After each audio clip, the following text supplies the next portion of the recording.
Hey, welcome everybody. It is, well, I don't know. It's time to do a hangout today. I was going to actually skip today. I was trying to find somebody to do this with. Nobody really wanted to today. I guess people were busy, but I still wanted to. So I'm going to be doing what I usually do by myself, just do a solo and talk about this kind of stuff. So, as you guys may know, I was supposed to have well, I guess I was supposed to have a discussion with this guy, right? I mean, a while back, I was like, saying, "Hey, Richard, we disagree on this. Let's talk about it. Come on my channel, have a discussion." Well, unbeknownst to me, I guess that somehow got morphed into let's have a debate, right? And I'm not against debating, but that wasn't really what the goal was. And I'm still thinking about it. But before I do that, before I make a definitive decision on having a debate with him, because I did walk away because all I asked him for was, if I do a debate with you, I want to have a citational list. Going to provide me one. Now, it's weird because his blog has one. He has a citational list. Granted, a number of them don't read what he thinks they read, and he cites Urban Dictionary 3 times, not really a citational list. So he has a couple in there that's worthy. I mean, obviously he has like SEP, and I think he had IEP, which is fine. But for the most part, most of his references are a joke. I mean, they're just basically citing dictionary type stuff, right? So, I mean, I'm discounting those from any kind of debate stuff any longer. If you can't cite an actual academic source, you can't cite a paper, then why am I having a discussion with you, right? I mean, who wants to sit there and argue, argumenting about dictionarium? That's absolutely ridiculous. But I thought this would be a little more interesting than going through his whole blog, I guess. Just focus on this particular page for right now. And it kind of tells you the mindset of this guy. I've shown this page to a few people. One of which is someone like his named John, who is a mathematician friend of mine. He just was gobsmacked. I sold it to Landon. He cried. I showed it to a few other people. Cyrus, even Cyrus, a skeptic, was like, "What?" Yeah. So there's a couple people that have actually looked at this, and every single one of them knows a little bit about logic. Ask yourself as well. Has just been kind of mortified by how bad this paper is, or seriously, not a paper, blog on what he's trying to argue here. I mean, it's just one level of wrongness compounded by another level of wrongness. So I thought it'd be kind of fun to go through it. I know I've got Intrigued Feline out there. I hope that she kind of plays along with us and points out the things that she finds to be wrong with this page. She noticed a few things. Real quick, just so people know, this page is called definingatheism.com/logic. It is, the funniest thing is this the official definition of atheism, I guess. I guess if you go to a home page here, the official definition of atheism. Can you guys see that, or is that cut off? It cuts off. Let me put it down a little bit. Now you can see it. The official definition of atheism and atheist. Official! Who knew? I mean, did you guys know there was an official prescriptive definition? Because I didn't know this. I had no idea. So this is news to me.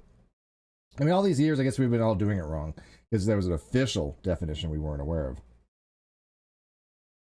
of. Does Wiz says, does he want to go on a debate with you? I guess he still does.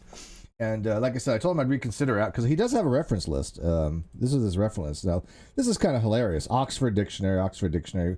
Again, not most of these are dead links, by the way, or just not what you think. There's a dead link. Atheist Frontier, Google Translate, Arguments for Atheism, YouTube video, Alt Atheism, WorldNet, Princeton. Oh, that one's okay. What's this one? Oh, this is a WordNet search. Okay, well that doesn't tell me it's anything. Lack of belief. Okay, so what? I don't know what that's trying to do. That's a dictionary. Iron Chariots, right? Bitch Spot podcast, Rational Wiki, Amazon, BBC, DefineAtheist.com. Wait, he actually put himself in a reference list. He actually cited his own blog. This is like a Nephilim free thing. I mean, it gets worse. Canadian Atheist, which is his organization, right? Which is kind of self-attesting, right? I mean, that's not even an actual recognized academic site, right? I mean, this is just it's a self-referential thing. Philosophical atheism here. This site can't be reached. Let's see here. He goes down here, Urban Dictionary. 3 times, Urban Dictionary. American Atheist. You know, again, I'm going to accept American Atheist as a reference only because, not because it's by any means academic, but American Atheist gets things wrong as well, and he's citing them. I would allow that probably in the discussion because I think that they get a lot of stuff wrong, but it's definitely not an academic citation. So Josiah Hudson for $2 says, I'm at work, but officially here. Entertainment. Yay. Awesome, Josiah. I really wish I could do these things in a form of podcast for the people that are working. I know a lot of them don't even care about the visuals. They don't even watch. They just listen. And I totally understand that. I love that. I don't pay attention to a lot of the videos that I actually watch as far as the graphics. A lot of videos I watch, I'm laying down and I just have my laptop on and I'm just listening. So the graphics are kind of irrelevant. So that's why I think podcasts are fun. I listen to podcasts every so often because it's just audio. I don't even care about the video that much. So yeah, this gives you an idea of what we're talking about here. I mean, this is a pretty pathetic reference page. If you go to my reference page, go to my citation list, every one of those is academic. Every one of them. They're almost all peer-reviewed papers. Matter of fact, I'm not going to say that they all are, but the vast majority are peer-reviewed papers. And so this gives you the difference between myself, who wants to run a blog that's academically cited, versus the self-referential, citing different dictionaries, citing Urban Dictionary, citing YouTube videos. That's just, it boggles my mind. So Maki says, where Burgess Jackson uses G for God, this guy wants to use D for it, unnecessary confusion result. No, it's worse than that. It's worse than that. If you read Burgess Jackson, I mean, he uses G, but it's still a proposition. So we'll get into that, right? We'll get into that. What is the proposition? I think, what is Burgess Jackson's actual proposition did he use? Now you get me. Lucky I can look this up on site. I have it right here at my fingertips. He uses G for the represent the proposition, but the proposition itself is, he says, God exists. So G represents the proposition that God exists, and that's a pretty significant thing. Because I'll explain why coming up here. Okay, so he doesn't just say G stands for God. There's a propositional content to be true or false here. But we'll get into that. So let's jump into this official page of atheism, right? So he says logic is a natural and universal. Logic is a natural and useful intellectual tool for testing the consistency of our understanding of concepts and ideas, claims and assertions, hypotheses and theories, mathematicals and philosophies, and many other subjects that require use of logic that even includes casual day-to-day decision-making. That's one sentence. That's one sentence, by the way. Again, hey, look, I'm not going to attack the grammar or the spelling in here. My page has issues as well. That's not what I'm going for. But to have an opening thing and it's just one sentence like that, that's some kind of a run-on, is a little odd to me. I try to avoid those. I do have the Intrigue Feline here who actually edits my blog, and she corrects these things. So if you see any errors in my blog, just blame her. Blame her. Yeah, it's just not me. She's really good at what she does. All right, so we're going to get to that note too. So as you guys notice here, this is weird that he has a symbol here. I'm going to take this in kind of order. And by the way, I'm not my favorite way to describe logic here, but yeah, first of all, this is not logic. Okay, one transistor, bipolar, this is called a bipolar transistor. This is not a logic gate. Two transistors, called transistor logic, or TTL, is a logic gate. If you have two transistors and you have an AND gate, then you can determine whether you have on the output a high voltage or not, right? Usually you have a TTL and you have a resistor of some kind, and then you have a node, and you can test the voltage of that node. And if it's a high voltage, then you know which one's, what the state is. So you have two states, on or off, 1 or 0, true or false. The only way you have transistor logic if you have two or more transistors. Where's the logic here? I'm at a loss here. How does one transistor deal with anything with logic? So Don says, Steve, you cite everything from a philosophical point of view, which has no bearing on reality whatsoever. I side with Randolph for this. So if somebody said, hey, Steve, all you ever do is cite things from science, which has no bearing on reality. This is an entire domain of discourse. It does bear on reality. This is how it's normally understood because it doesn't lead to contradictions and errors. His logic here is woefully inept. Woefully inept. I mean, it's just, if this is what somebody wants to agree with, by all means, but this is somebody who clearly doesn't understand logic very well. And by the way, I'm no expert of logic by any stretch of imagination. I have a very rudimentary understanding of logic, first year stuff, but I understand the concepts well enough even look at this and go, this is bumpkiss, man. But yeah, if you think this is great logic, you do you, man. All right. So symbolic key map. This is called a tail, okay? Is not or negation. Okay, fine. B is a predicate, usually belief or believing. He says it's psychological here. Well, how are you using belief as psychological if it's a predication? If it's a predication, it's a disposition on a proposition. You're talking about a propositional state. You're not talking about a psychological state. Okay. And then he says D for deities or deity. A deity is a god or goddess. Okay, what does that mean, though? Now, if you want to use D as an object, okay, but he's trying to use it as a proposition. Propositions must be truth aft. They're a declarative statement that you look at it and say, okay, this proposition is either true or false. If it's not truth apt, it's not a proposition. The Burgess-Jackson paper on defining atheism and the burden of proof. Oh, no, I'm sorry, that was Malik. What was Burgess-Jackson's paper? We think of the presumption of atheism. He used the variable G, lowercase g, but that represented the proposition of God exists. Same proposition that I do for theism, right? Now, there are other ways to describe the proposition. Some people say at least one God exists, the universe contains gods, the universe is godless, whatever you want to do, it doesn't really matter. I use God exists only because it's simple and it's something we can at least start the conversation with, right? I don't like going and spending 5 hours defining God or anything like that. It's like, look, do you believe God exists? Yes or no? I don't want the nuanced details because I find them to be a waste of time. Hey, Brainy Beaver, how are you, man? It's been a while. Hi, my moon. Okay, so Don Cadell says I don't grasp logically. Okay, well, that's fine. Like I said, if you think you can do a better job, be my guest. All right, so K is knowledge and knowing, epistemological. Okay, K falls under the epistemological realm. I'm not going to have a problem with that. Here under, just for to let them know that should be a space there. The symbolic key map above is using logically clarifying the meaning of select vocabulary that is used in public discourse, linguistic research, philosophical debate, and epistemological exploration, etc. Okay. No, it's not. This is not used anywhere. First of all, if B is a predication, I don't understand how it's a psychological thing. That's just weird. So this isn't used nowhere. This is very stipulative. Let's see here. Stripper Liquor says, I'll be honest, I don't know enough about philosophy to fully understand all sides of the debate, but I do believe Dillahunty wants to define atheism in a way that benefits his political agenda. Oh, absolutely. I'm convinced of that. Tree Feline says, also, it's just a singular or a proposition that just P, God, doesn't really translate well into the argument BP. It would believe God, nothing about existence. Of course, yes, that's my whole point. Something has to be true or false, right? Believe deity is not a true or false proposition. Believes deity exists is, right? There's no verb there at all. So I don't know what the subject is relating to. If the subject is deities, what is it relating to? Is deity what? Deity cry? Deity happy? Deity exist? What is the deity doing that's true or false? Right? This doesn't explain anything. So he says, these particular words of interest are atheism, anti-theism, and theism, all which pertain to the psychological state of belief. No, they don't.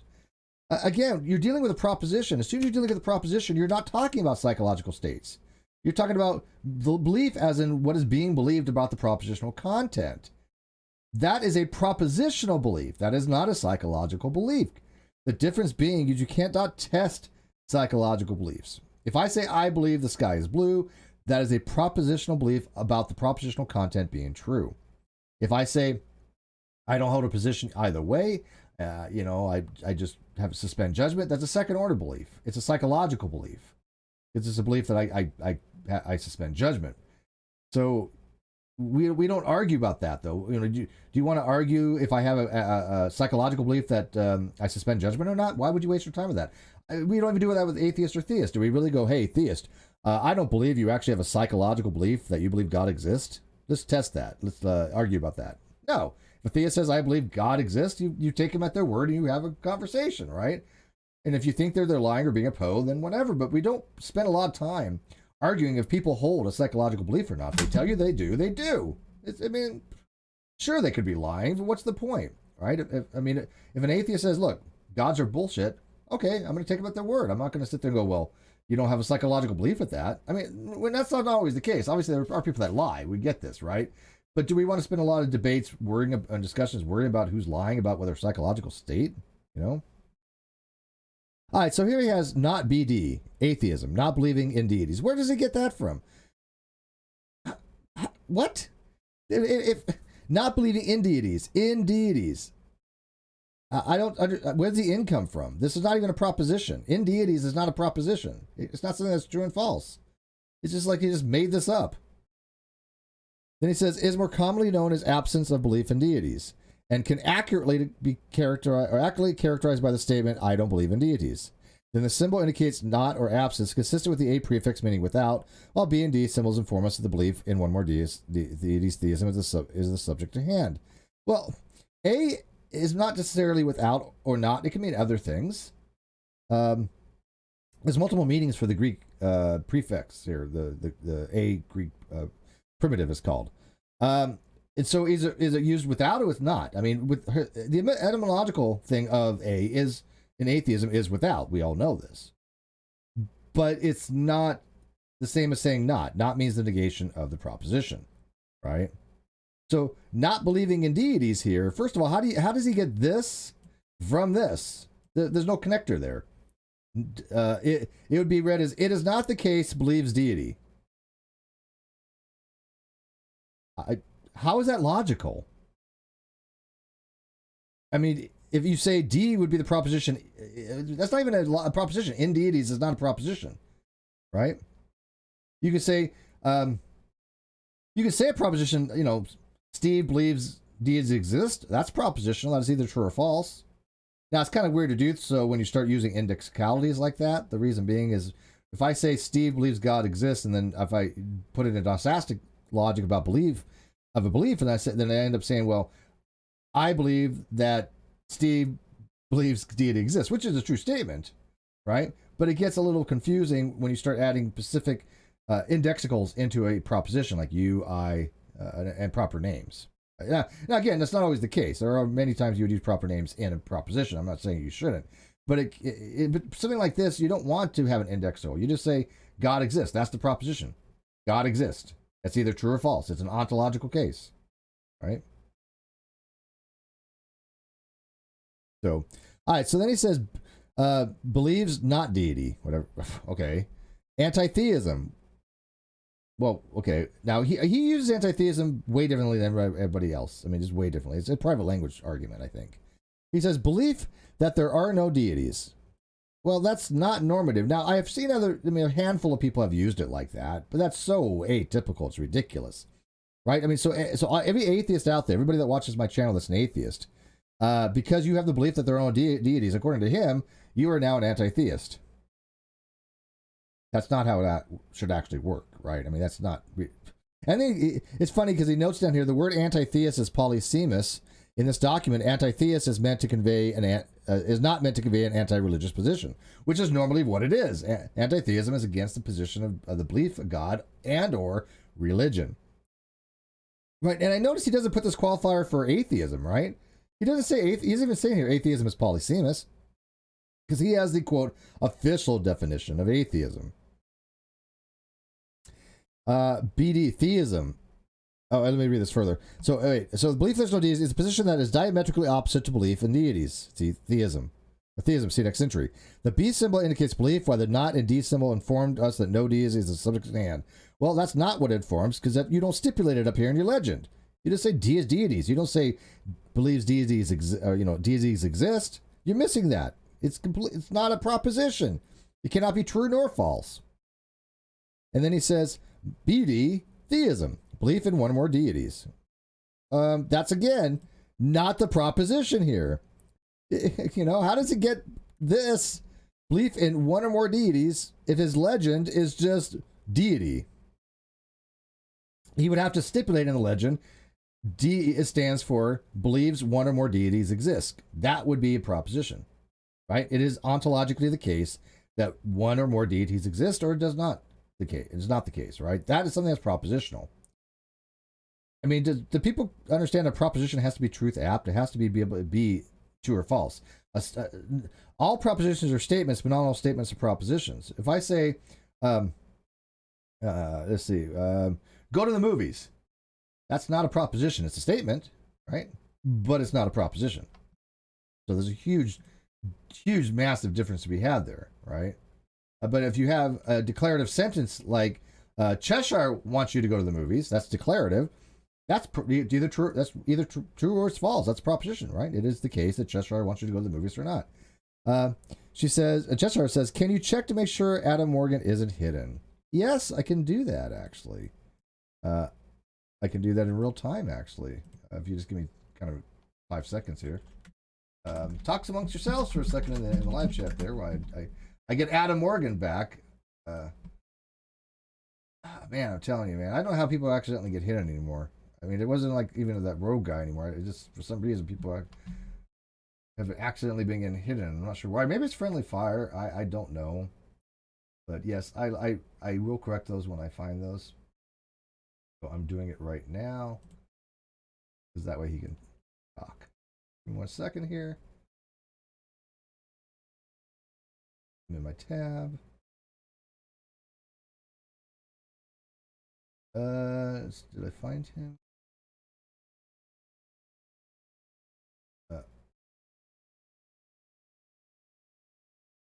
Okay, he is unhidden in 10 seconds here.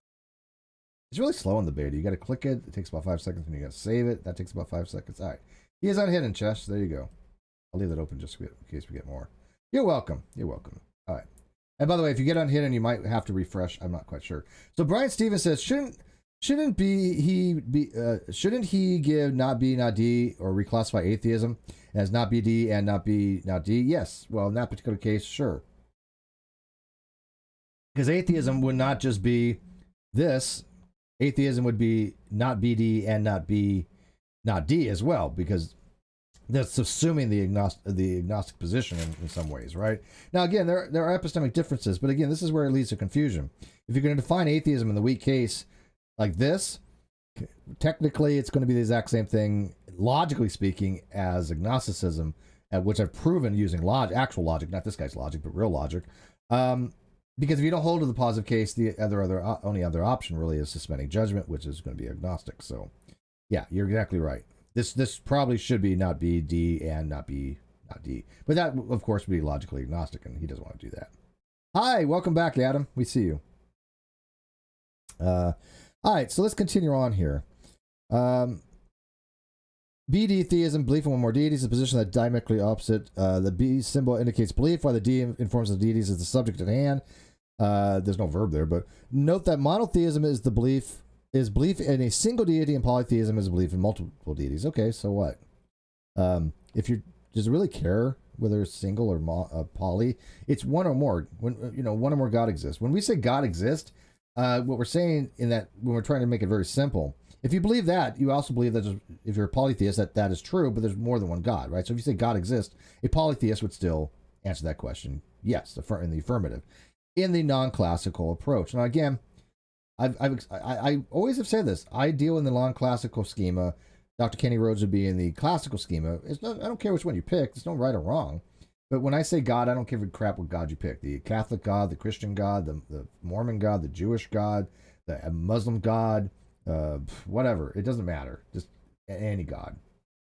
In the classical sense, though, it's just a theist God. Right? It's just the Judeo-Christianic God, because that is a personalized God. So under the classical version of theism, a deist would not be a theist. A deist would be a deist who believes God exists, but is not under the set of all things theist, which is fine. There's nothing wrong with that. That's just not the schema that I'm working in, right? So you got to know which framework you're dealing with.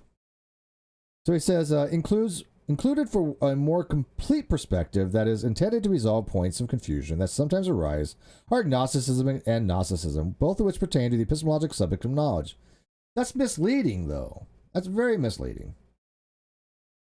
Range Gamer says, FYI, Meets is now free for everybody. I knew they were going to be doing that. Didn't know when, but cool. That's awesome. But I still use yours. But I'll look into the free version as well. But yeah, you know what? That might be actually good, because I have to switch to my other browser to do Meets, and I haven't got my extension on there.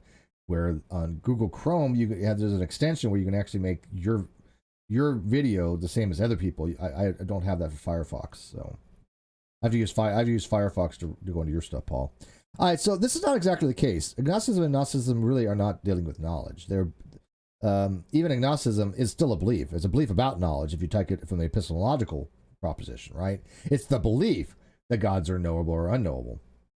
That's not a knowledge claim, right? Nobody's saying that I know gods are knowable or unknowable. So that's a problem there, and I think he confuses there. Matter of fact, if you go to Wiki, even under Gnosticism, it says don't confuse with agnosticism. They're vastly different things. They're unrelated. They really are.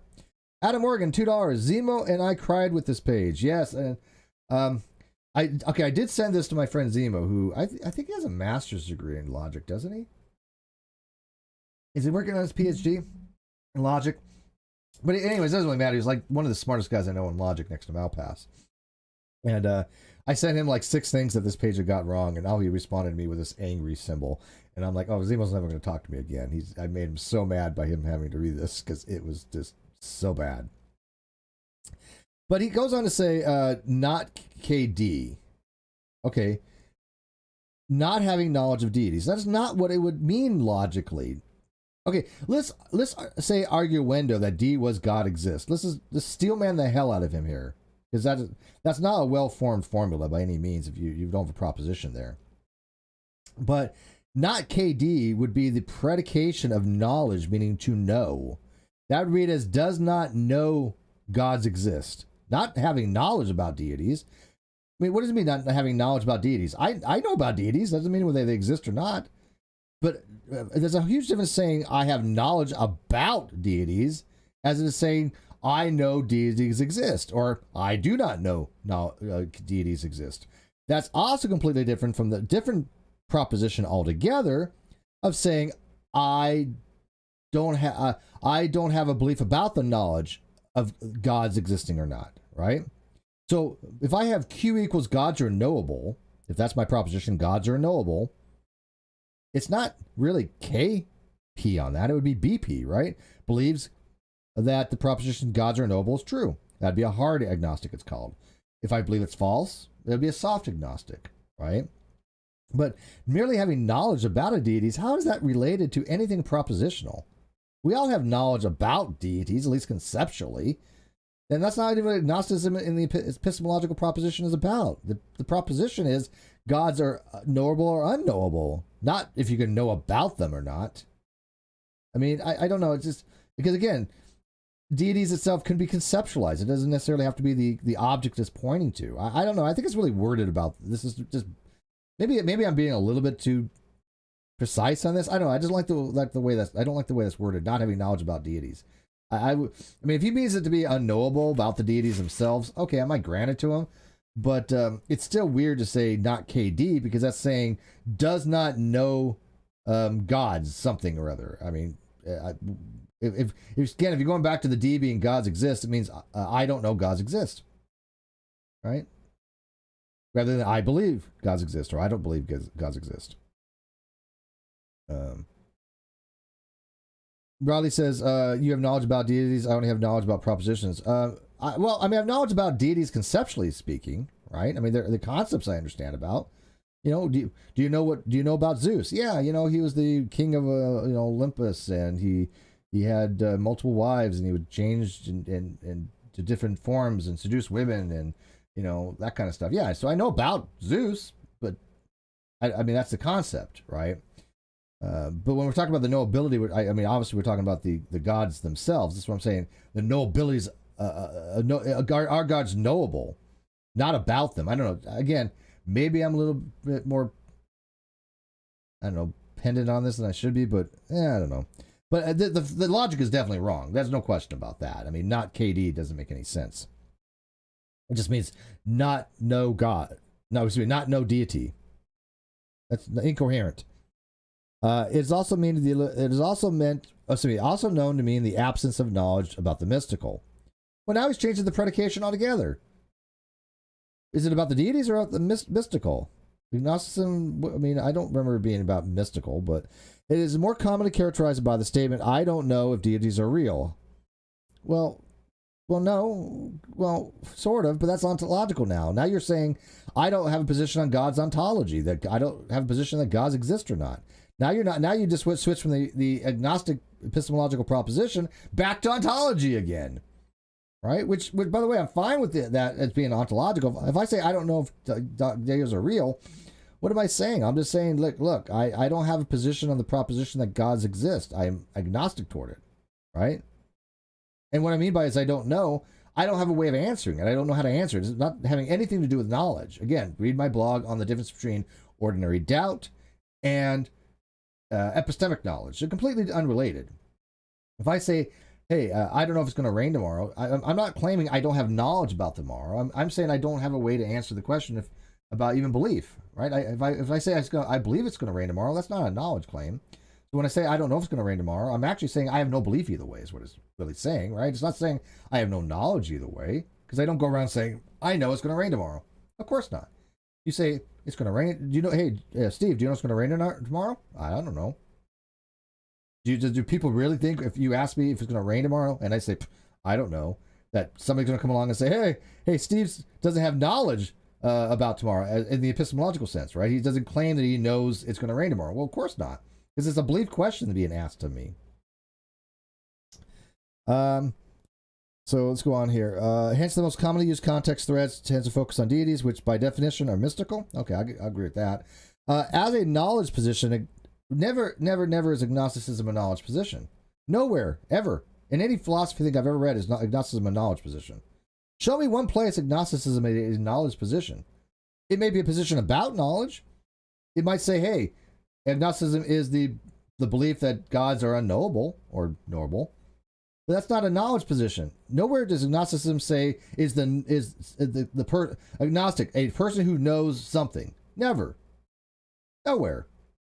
So it's not a knowledge position. It'd be a belief position. So it's either a belief position or a psychological state. But there's normally rooted in skepticism where it may be characterized by the statement, "It is not presently possible to know whether deities exist." Well, that's kind of true. That's what's called a temporal agnostic. I hold to that type of agnosticism in the epistemological sense. I don't think right now it is possible, or do we have knowledge if gods exist or not. I don't think anybody can be justified to say they know God exists or no, there are no gods. I think it'd be very difficult to meet that bar, personally. And I don't think that in society we have that knowledge, right? So I would be called a temporal agnostic in that way. Because I would say that if a person says that we know gods exist, that's a very high bar to meet, right? I mean, now if a theist says, look, I believe gods exist, okay, that's not that high a bar. That's pretty easy, actually.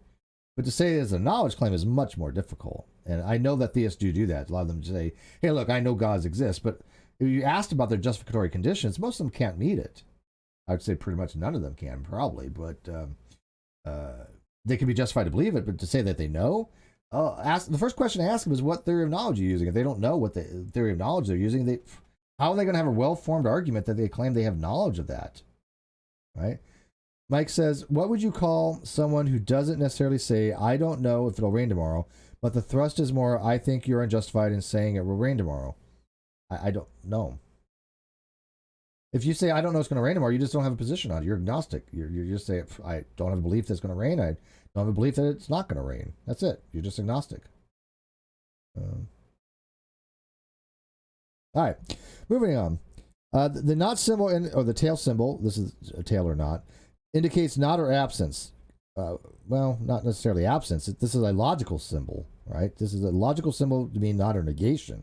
Consistent with the a prefix meaning without, as understood by Professor Thomas Huxley when he relied on the meaning in his late 1800s CE when he coined the term agnostic. That's not where it came from.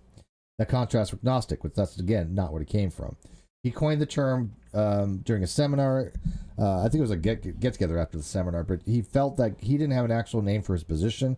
He thought that theists and atheists were both unjustified to have claims to knowledge or beliefs. He took it as a normative epistemic principle dealing with scientific methodology, that you shouldn't believe anything unless it was scientifically grounded. We don't use that term that way any longer, but that's the way that he did. Did I misunderstand the question? I apologize. Reformulate the question. By K and D symbols inform us that knowledge about one or more deities, Gnosticism is a subject at hand. That is not Gnosticism. Go type Gnosticism in a wiki and read about Gnosticism, or Gnosticism in the IEP. Gnosticism is a very specific movement. It even says in there, don't confuse with Gnosticism. In fact, let me see if I can pull this up for you guys. I'm on Windows screen share here. Here it is in wiki, right here. What does it say? Not to be confused with Gnosticism. I mean, this is very clear here. They're not related to each other. Now, again, wiki is not the best end-all sources. I think it's fine as a starting point, but when you start talking about specific topics, wiki gets a lot of stuff wrong. It is not the most accurate thing in the world. If you want to learn a topic, you're not going to learn it from wiki. I guarantee it. You're not going to become an expert on a topic by reading wiki. I mean, some pages are better cited than others, but I mean, if you go to like the page on agnostic atheism, right? Let's see if no, it wasn't that page. What was the page on?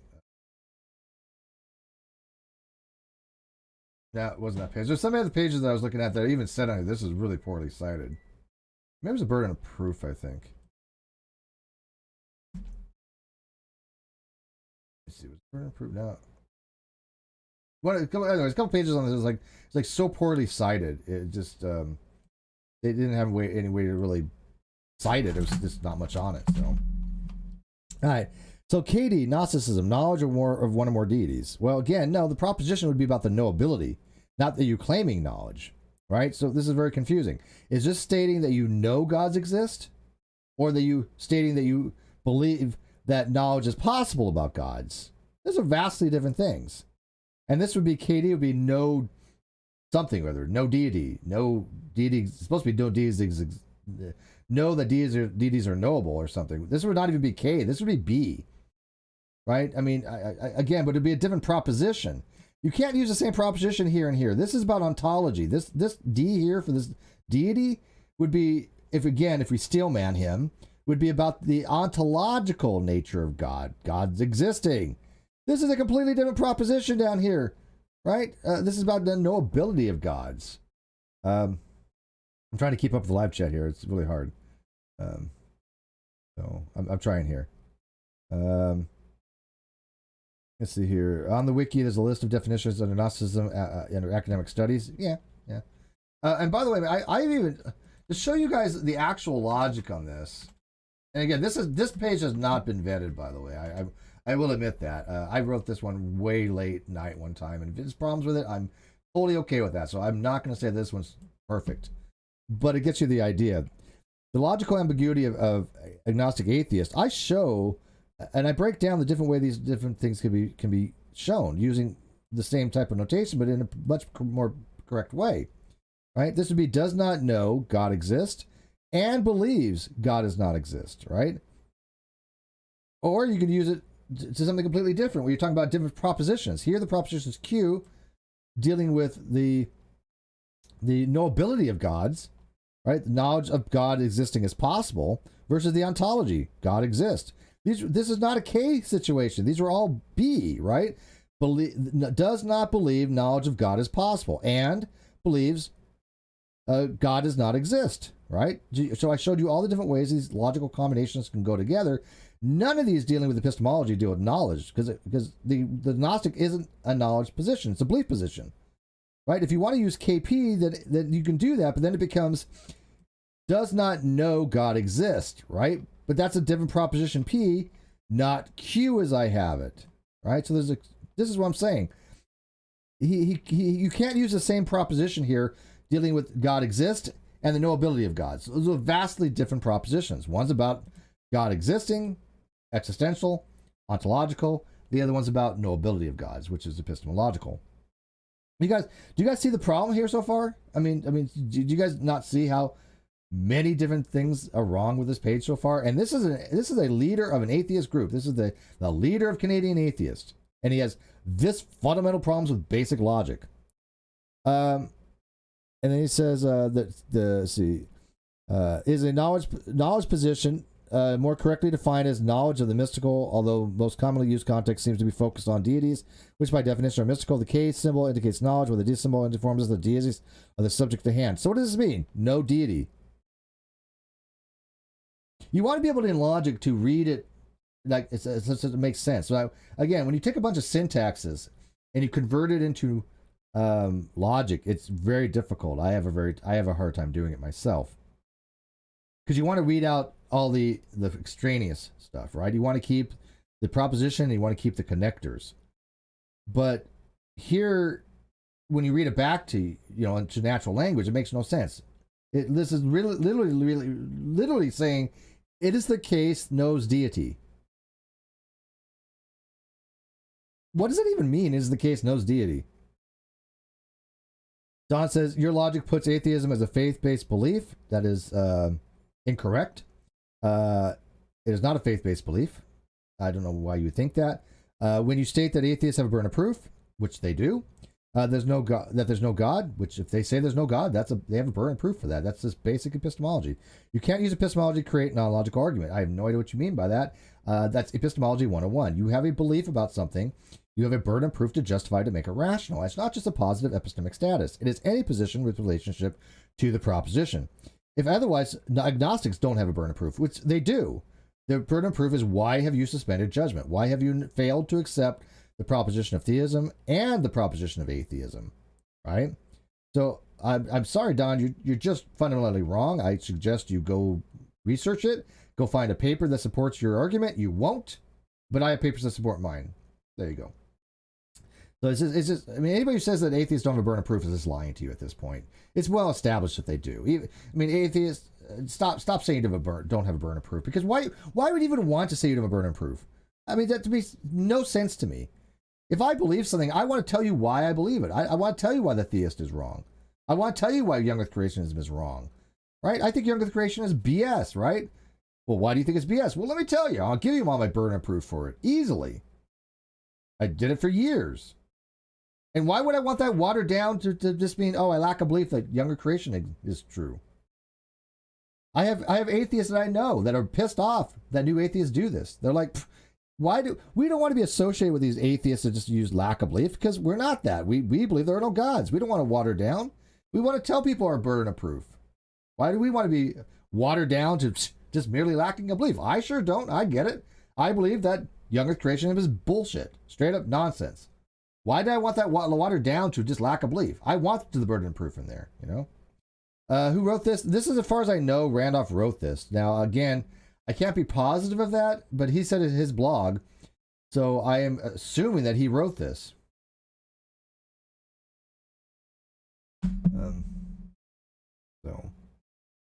All right, so let's continue here.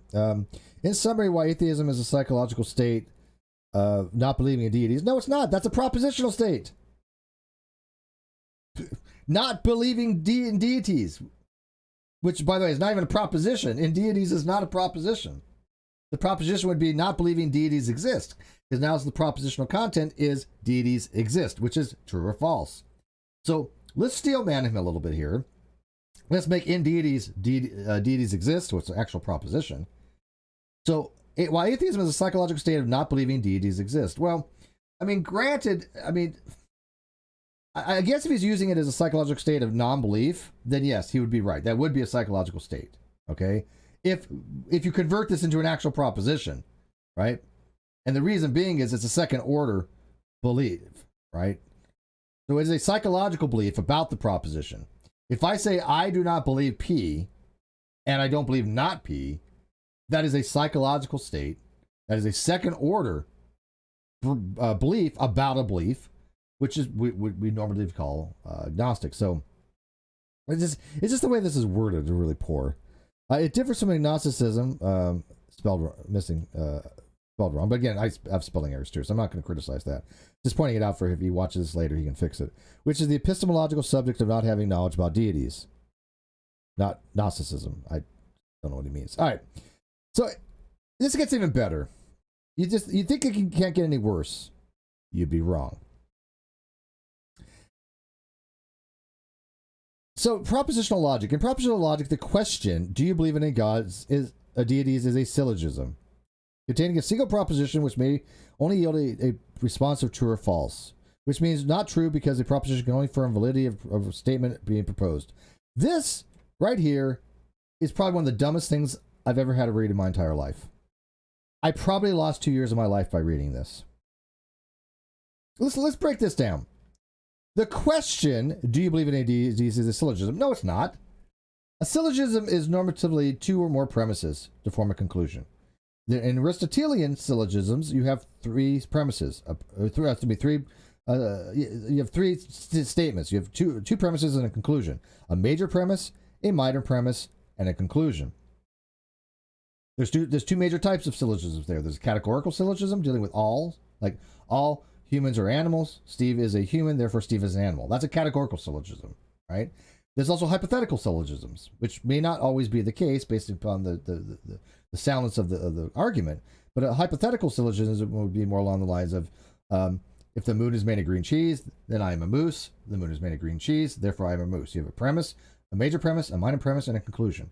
Now that clearly isn't true, right? I mean, that's a bad argument. It's valid. It's logically valid as modus ponens, but that's called a hypothetical syllogism. A question is not a syllogism. A question is not even a proposition. A question is an interrogatory, right? So I have no idea what he means by syllogism here. And it says containing a single proposition. No, well, there's no such thing as a single proposition syllogism. You can argue perhaps as a single premise syllogism. In the non-Aristotelian case, I'm going to grant that, but that's not how the word is generally used. But that you can't have a single proposition syllogism. There's no argument there. It makes no sense. It's ludicrous. I sold that to Landon, and again, I think Landon wanted to strangle me. He's like, "Why do you show me these things?" Like, I'm losing the will to live here. Brian says, interesting when people who engage in these discussions don't know basic things like sound and valid. Right? Yeah, exactly. I mean, this is not a syllogism, dude. A syllogism usually, like I said, is two or more premises. Like I gave you, a categorical syllogism. All humans are animals. Steve is a human, therefore Steve is an animal. That's a syllogism. You can have a disjunctive syllogism. P or Q, not Q, therefore P. Right? You have the major premise, the minor premise, and the conclusion. That's a disjunctive syllogism. But a question is not a syllogism. A proposition is not a syllogism. God exists as propositional. That's not a syllogism. Now, maybe if you want to argue P, therefore P, okay. Right? There's a single premise and a conclusion. Okay, if you want to say the syllogism is just a deductive argument, I know Ask Yourself does that. I think Malpass does too. Okay, whatever. Great, whatever. I don't want to take issue with that. But a single proposition cannot be a syllogism. There's no conclusion from it. I mean, this is Nephilim-free version of creationism. I mean, this is why this guy has been, I've been told in certain circles, he's called the Ray Comfort of atheism. I understand why. He says, which means not true because the proposition can only affirm validity of a statement being proposed. No! Propositions are not valid or invalid. Arguments are valid or invalid. A deductive argument is valid. An inductive argument is invalid. Always the case. You cannot have a valid inductive argument. You can only have invalid deductive arguments. But that's perfectly fine. We don't want inductive arguments to be valid. We want them to be cogent. And cogency deals with the induction is somewhere between 50 and 100%. It can't be 100, but it has to be at least 50. But a proposition has no property of validity. You could argue it has the property of veridicality. Does it conform with reality? Is it true or false? But that's veridicality. It's not for validity. What does it mean to say a proposition can only confirm validity of a statement being proposed? I don't know what that even means. There's no property of a proposition of validity. Validity is a property of an argument. And then he puts this in here too. This sticks in my craw too. He says proposition. You believe that one or more deities are real. Okay, that actually is a truth app proposition. Sure. But why is he putting an indexical in there? Why you? Because now the proposition becomes, sure, do you believe that one or more deities is real? That's true. You would be a theist. And if you believe it's false, you would be an atheist. Okay, great. But now when you get into dysastic logic and you start having predications about this, what does it mean to say believes P? I believe, you believe that one of the more deities is real? Or BBP believes that you believe that one of more deities is real. What does that mean? Why would you put an indexical in here for this proposition? I don't get this. Because what would this mean? Again, to put he's putting the epistemic disposition in the proposition itself. You believe, right? Believe is the disposition if you believe a proposition is true. Why would he put that in there? It should be, it is the case that one or more deities exist. That's the proposition. The epistemic disposition, that's the proposition. The epistemic disposition toward it is belief if you think that proposition is true. You know. Len Limo says, four-term fallacy is four terms. What's two again? Just incompleteness or false syllogism?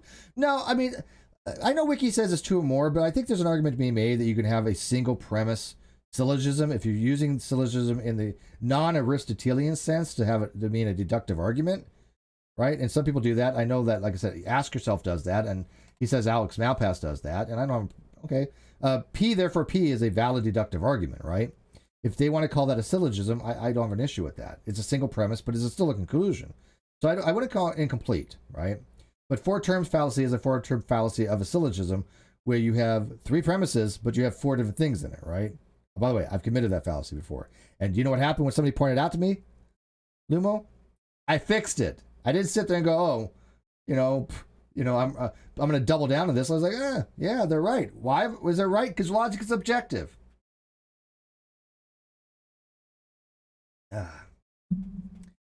So this is where do you change the proposition to be this?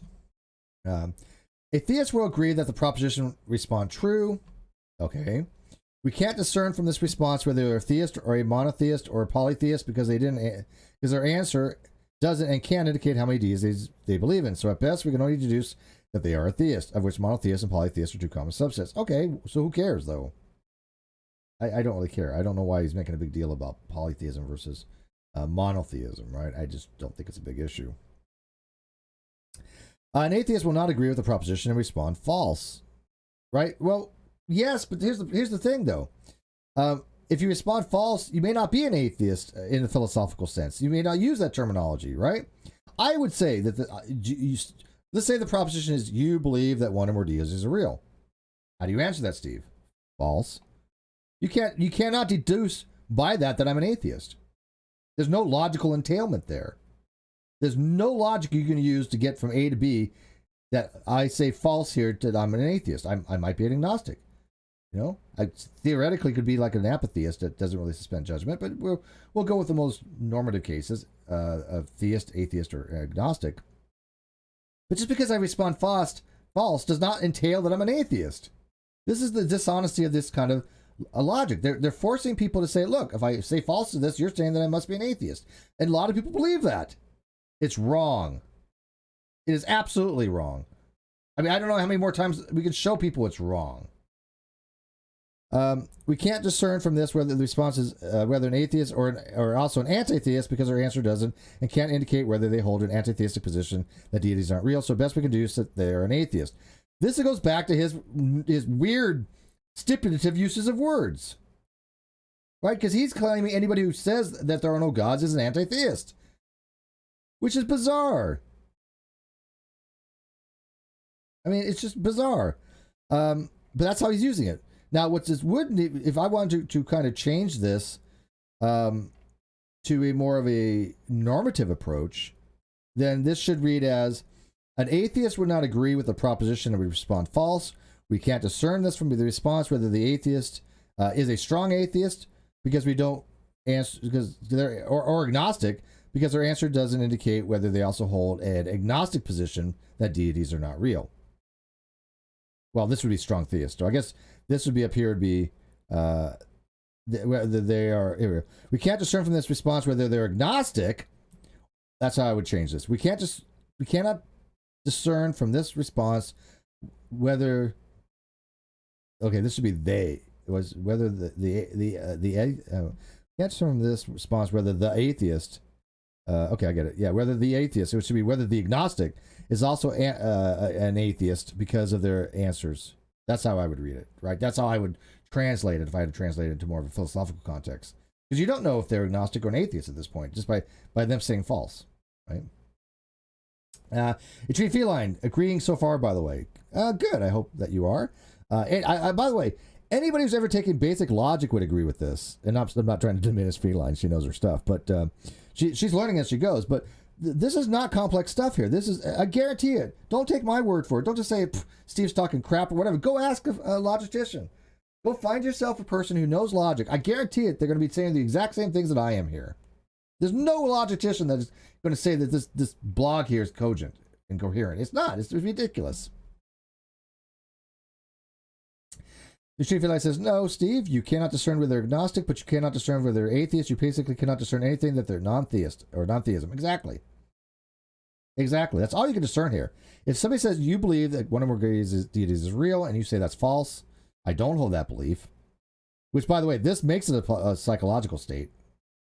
But if I say, well, that's false, you can't determine anything logically except that I'm not a theist. That's it. That's it. You cannot, by anything else, any type of logic, show that I'm agnostic or atheist. Not in any logic that doesn't require some kind of, stipulative type changes in word usages, right? And once you start doing that, then you can make any semantic argument. I've shown that. Theist or not theist. I'm going to say not theist is equal to a dog. So therefore you're a theist or dog. Not a theist, you're a dog. Okay, that's logical. But is it useful? Do I accept that not theist is equal to dog? No. Because that's just pure semantics, right? But if I say cat or dog, not cat, therefore dog, okay, that's a disjunctive syllogism. But what happens if I say dog or got though? Not dog, therefore got though. It doesn't change anything, right? Because gatto means cat. There's no intentionality difference there. There's no difference in meaning. It's just a symbolic usage that's changed because of the language that has changed.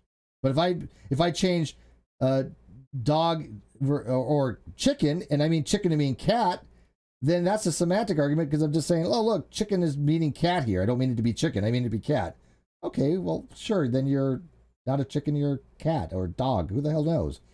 So when they say, well, Steve, you have to be a theist or atheist, they're forcing themselves by making a conceptual dichotomy, not a logical one from first principles, at least, right? Because the only logical principles from first principles you can get to is theist or not theist. That's it.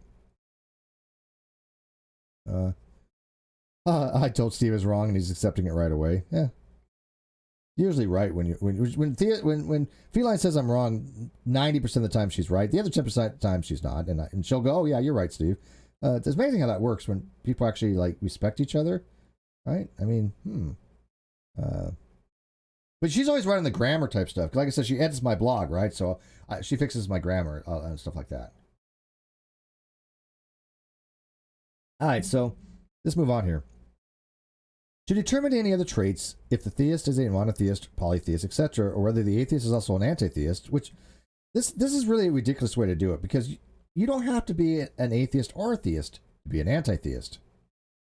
You could say, look, I'm a theist, I believe God exists, but I'm an anti-theist because I think religion is ridiculous. I don't think we should have religion. I'm a type of theist that believes that you just have one-on-one correspondence with God. It should all be personalized and direct. We shouldn't have organized religion. That's what the term anti-theist normativity is used for. Why take something that we already have normative uses for and just make some personalized stipulative change to it?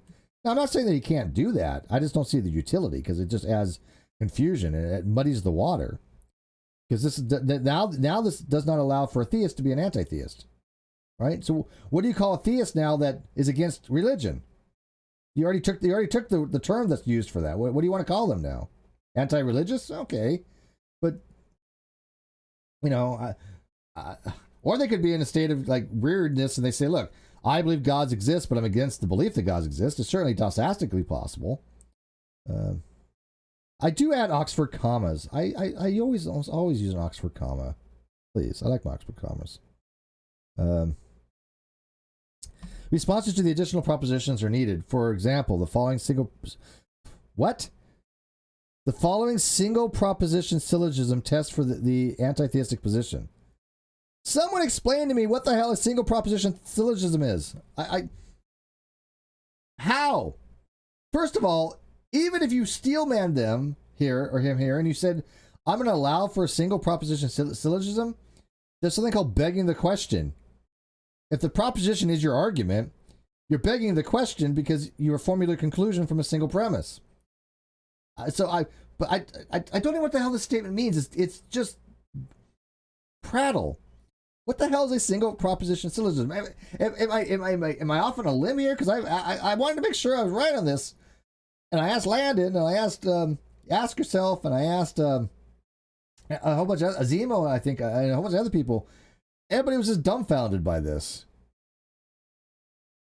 So I mean, if you know logic and you can understand this and parse this, by all means, let me know. You know. An anti-theist will agree that the proposition will respond true while both theists who believe in deities and theists who don't believe in deities but don't also take an anti-theist position will respond false because they don't agree. Okay, but again, why would you change the normative understanding of these terms? I think this is completely ridiculous to say, well, I'm going to call somebody who believes there are no gods anti-theist. Can you do it? Sure. Has it been done before? Yeah.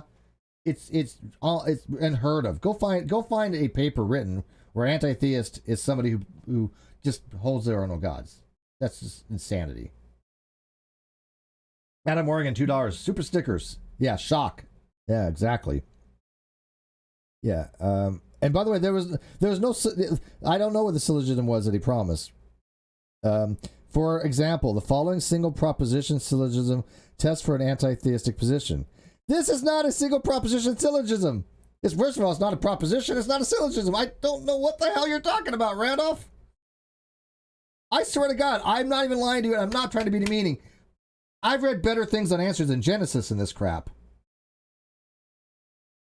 This is like one of the dumbest atheist blogs I've ever seen in my entire life, and I've seen a lot. There's nothing coherent here. Absolutely nothing coherent here. That's not a syllogism. Go learn what a syllogism is. Go look up disjunctive syllogism, hypothetical syllogism, or categorical syllogism. Learn what a syllogism is. That's not a syllogism. It's not even an argument. A syllogism is a type of argument that ends in conclusion based on premises. Where's the argument here?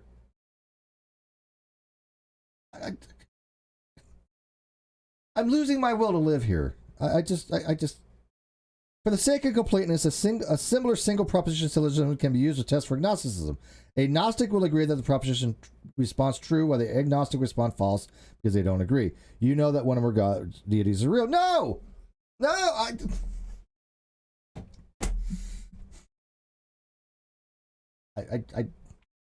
don't know where to go with this. And maybe, I guess he's talking about this proposition is the single proposition syllogism. So I guess he's referring to this, but he has it down here. I don't know. I guess this points to the here. I might give him that this is what he's referring. Oh, God damn it. This is what he's referring to here, but this is not a syllogism. Not a syllogism. And he shouldn't put the epistemic disposition in your proposition. If that's just. Oh. Unless you're actually want to know that. Does Steve hold the psychological belief that gods exist or not? That would be a question. The proposition would be Steve holds the psychological belief that gods exist. That's something that's true or false. Read my comment earlier, please. Which one? Also, an atheist believes that deities are not real, and certainly a group would answer true to that. Yes. I've read better things than this on Answers in Genesis. Needs to be turned into a shirt. There you go. I've read better things than this on Answers in Genesis. Knock yourself out. You can take it. Quote me on that. I've read better things than this on Answers in Genesis. Please take that, quote it, tweet it out. In reference to this particular blog especially, I have read better things than this on Answers in Genesis. This is just so bad. But again, the gnosticism is not that you know that one of our deities are real. It's about the knowability of gods. This is different than what he even said back here. This is more about the knowability of gods, having knowledge about the deities. Here it says you know that one or more deities is real. That's no P, not no Q. Q is about knowability. You know, I put in my blog, P is the ontological. Now he's changing it. He keeps. I mean, I hate to say it. I really hate to say this, but this is TJump gets this right here. People going back between epistemology and ontology. And by the way, this guy actually said, I'm not even kidding. This guy actually said that. Here, I wrote down in the intro here, my video thing. He says, I regard TJump as an intellectual who strives for excellence and accuracy in conversations and debate. That explains so much, man. That explains so much. If you are this bad at logic and you think TJump is an intellectual that strives for excellence and accuracy in his conversations and debates, that's all I got to know, man. That's just... Because I got to tell you, I know a lot of philosophical people, and none of them think TJ is an intellectual giant. None of them thinks he makes any sense. As a matter of fact, his whole understanding of morality is just a hot mess, as somebody pointed out. A hot mess. But I think he's confusing, again, the knowability of gods with do you know that God exists, right? So somebody says that if the proposition is P is God exists, and they say no P, I know P is true, KP, they're saying I know God exists, rather than just believes God exists, which, by the way, I know God exists does entail I believe God exists. But that's different from the proposition Q of the knowability of gods, which would be BQ, not KQ, not KQ, but BQ. I believe gods are knowable, right? Again, then it gets really confusing. Yeah, like it wasn't before, right? Excluded middle, the principle above. The principle of excluded middle is a well-known logical law that asserts that a logical statement can only be true or false. That's true. And by the way, not all types of logic have the law of excluded middle. Classical logic does. But this is common in propositional logic. While this law is useful, the law itself is not exempt from causing false dichotomies when applied where more than two options are logically valid possibilities, as in the case of traffic lights. And so in the spirit of striving for objectivity, it is more important that practitioners of logic, which he's not, be aware of the risk of bifurcated thought that can arise. This is like one big long sentence. If I ever write like this, intrigued feline, shoot me. This is like one sentence, right? Be aware that the risk of bifurcating thought that can arise from the unnecessarily or illogical excluding additional options and or positions and can occur in classical logic with a false response to the adjunctive syllogisms attributed as an affirmative denial of that infers of the opposing position. What the hell does that freaking mean? Okay, let me try to explain this. The principle excluded middle refers to a single proposition. That proposition is either true or false. It has fuck all to do with lights and traffic lights. Nothing to do with traffic lights. It is the case that the light is red, or it is not the case that the light is red. That is a bifurcation, I guess. It's principle by valence is what it is. Not a bifurcation. It's a principle by valence. But if I say that the light is red, that statement is either true or false. That's the law of excluded middle. It cannot be either anything else other than true or false. Now, there's multi-value of logics out there that allow for you, which means unknown. So if I don't know what the proposition is true or false, or I don't have a belief on it, more likely, then I can say it's unknown. But what does that have to do with lights? There's no principle of excluded middle dealing with lights here. Each one of those is a single proposition. The light is red, or the light is not red. The light is yellow, the light is not yellow. The light is green, the light is not green. Those are the laws of excluded middle.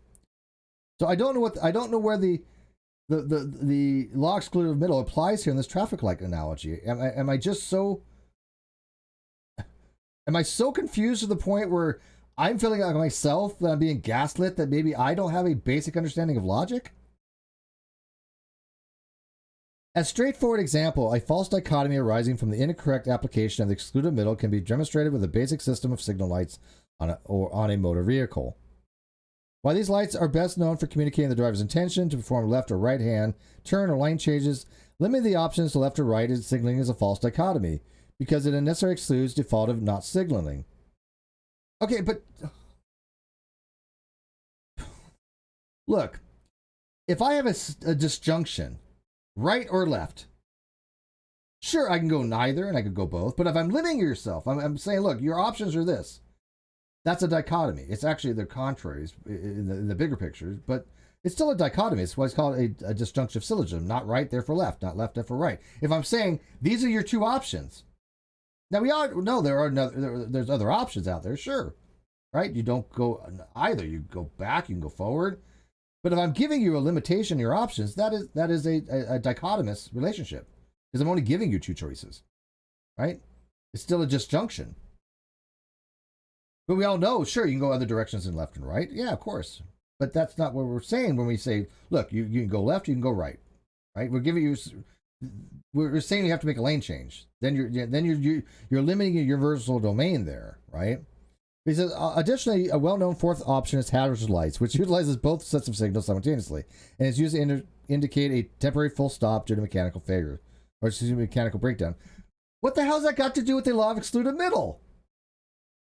The law of excluded middle, one more time, only tells you that a proposition is true or false. This is beyond nonsense here.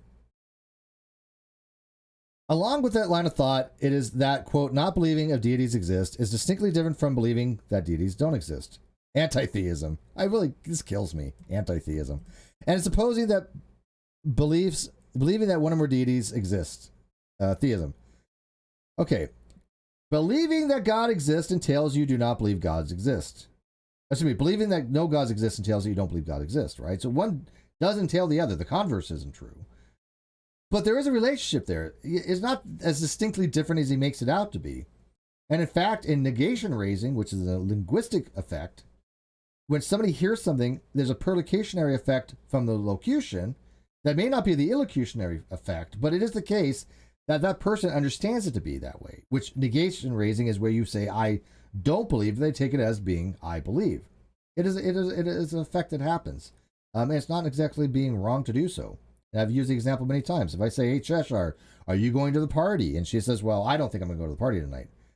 I'm going to take that means she's not going. It's not that I don't take that as means she's undecided, right? Now, is what she's probably meaning it as. Well, I don't think I'm going to go as, she may mean as undecided, but actually I should say that more than likely she's probably meaning I'm not going, right?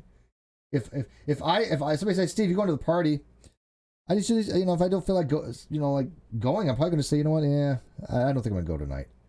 Person understands that. In speech act theories, I'm not going. That's negation raising, even though it logically means that I haven't been decided yet. But this is the difference between logic and speech. There's a difference there. A logical thing, you cannot go from not believing to believing. There's no logical entailment, but there is negation raising in speech act for that very reason. While the former does not carry a burden of proof, since it's not an assertion. Okay, first of all, not all things need to be an assertion to carry a burden of proof. This is what new atheists have been putting out for years. They're wrong. You can go read about epistemology. Sextus Empiricus in the 2nd century, when he was dealing with the problem of criterion, he set forth a lot of this stuff. It's not this if you have an assertion, it's if you have a position. And that position could be a non-position. Like suspending judgment is a non-position, or it's a position about having a non-position about something, right? But it's still a position. I suspend judgment. That is my position. It's a second order position. That requires a burden of proof. I prove that using a logical syllogism, an actual syllogism on my blog, based upon Dr. Malik's work, which was reviewed even by Stephen Hoyt, who was a logistician. And he said, yeah, well, this is good. A belief or a claim, the remaining two are belief positions that do not carry a burden of proof insofar they are qualifiers, claims, or assertions, and or are extended to become expectations that others should take up the same belief positions. I don't even know what the hell that means. Maybe it gets burden of persuasion. But this whole narrative that you only have a burden of proof if you're the one making the claim is bullcrap. If you're in a discussion, there are multiple burdens of proof going on at one time. If I say, it is the case the sky is blue, I have a burden of proof to myself to justify that belief is rational. I have a burden of proof of why I didn't accept the negation. I have a burden of proof to demonstrate to you, or in some way give you my reasons why the sky is blue if I'm trying to persuade you. That's called a burden of persuasion. The other person has the burden of why they didn't accept the sky is blue. Burden if they do accept the sky is blue. There's multiple burdens going on. This is what Ozzy and other people have tried to explain to people for years. They think burden is some kind of burden tennis. You have the burden. You have the burden. No, there's multiple burdens going on at once, right? And by the way, if I say something like a triangle has three sides, which is objectively true, right? That's true in all possible worlds. And Cheshire says, "Hey, Steve, I don't believe you." I'm going to find her to be irrational, right? I'm going to be like, "Well, why don't you believe that triangles have three sides? Because by definition, they have three sides." If she can't explain to me why she withheld affirmation on that, she's irrational. Not because she has a positive epistemic claim, but it's because she's withholding a condition of rationality that she's not accepting something that is a common truth that must be true. That if you don't accept something that is a truth like that, that is being irrational, right? So, yeah, doesn't it make sense though? If Cheshire, and I don't know, I'm using Cheshire, but whatever. But if Cheshire says, "Yeah, Steve, I don't believe that triangles have three sides," I want to know why she holds that position. Now, she's not claiming that they don't. She's not claiming that they do. She's probably saying that she's agnostic on it, so she's suspending judgment. But I want to know why. I think obviously it's an irrational state to say that you don't believe triangles have three sides. That's the burden of proof. Yeah, I'm talking about Antonio Super Rats.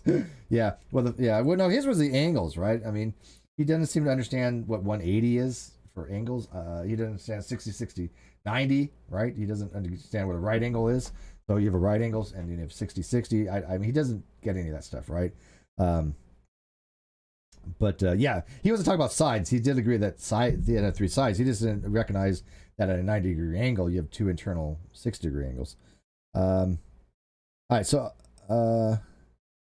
along these lines of thought, that is not believing that God deities exist, atheism. Did I already read that? Yeah, I did. In summary, applying the principle excluded middle to choices that are not naturally limited to true or false is illogical. No, bullshit. That's not what it is.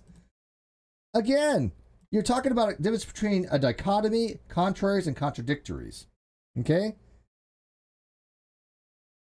And so either you believe or you don't believe. That's a dichotomy, right? That's true. All dichotomies are true. Matter of fact, P or not P is a tautology, right? A tautology must be true in all conditions. And so that has to be true. So the principle excluded in the middle to two choices without naturally limited to true or false is logical. No, it doesn't make it's illogical because it's stupid to even think that they're related. The principle excluded in the middle deals with a single proposition that it has to hold a truth value of T, a true, or has to hold a truth value of false. That's it. So even though there's some debaters that have been known to utilize this principle in an attempt to unnecessarily impose a burden of proof onto adversaries, you mean like the ones trying to like dishonestly avoid their burden of proof, like New Atheist? Okay. Either a valid alternative or no attempt to unnecessarily impose a burden of proof to unnecessary, or either a valid alternative or no position is held. Therefore, the attitude that an individual only has an option of believing in deities or believing that deities don't exist, antitheism, is logical and qualifies as a bifurcation fallacy because it excludes the valid and default option of not believing in deities. Hey, guess what? That's the only fucking thing in this thing that he might get right, but guess what? That's being agnostic, genius. Therefore, the attitude... Let me read this how this would be philosophically speaking. Therefore, the attitude that an individual has only the option of believing in deities, theism, believing deities don't exist, atheism, is illogical and qualifies as a bifurcation fallacy because it excludes the valid and default option of not believing in any deities, agnostic. What have I been saying for how many freaking years now? That, yeah, you don't have to believe that there's God. You don't have to believe there's not a God. There's a middle position. The valid and it's not a default option, by the way, but the valid option, that part he got wrong, but it's valid option of not believing neither. He's calling that neither position atheism. But in philosophy, that neither position is not atheism, normatively. It is agnosticism. Agnostic is the position of not holding belief on either P or not P. There you go. He's actually describing my position.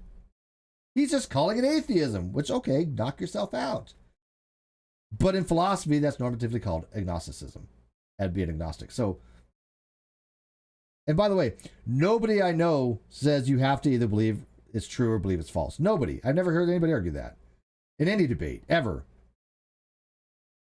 Right? So, I don't know why they get this idea that you have to hold a belief to be true or you have to hold believe it to be false. Now, ontologically, that is the case, right? It has to be true or false, but it is the case that God exists, or is not the case that God exists. But my belief on it can vary. I can believe it's true, I can believe it's false, I can believe either way, or I guess in theory you can believe both, but that would be a state of irrationality. All right, guys, that's his page on logic. I might get to some of his other stuff later. I don't know. I mean, this whole thing on the homepage is even ridiculous. He talks about atheism as the absence of belief in deities, and he says the exact same thing, almost absent of belief in deities. But these things here, his reasoning, are just bizarre. He gets into lingo structure, which he gets wrong. He gets etymological support, which he gets wrong. The Greek root for atheos was actually without God. It was actually the doctrine of being without gods. It was the doctrine of Christians that didn't hold to the Roman pantheon of gods. So even his etymological support is wrong. His burden of proof is wrong. His logical consistency, which we went over, wrong. Potato wrong. And then he's talking about polysemous characteristics.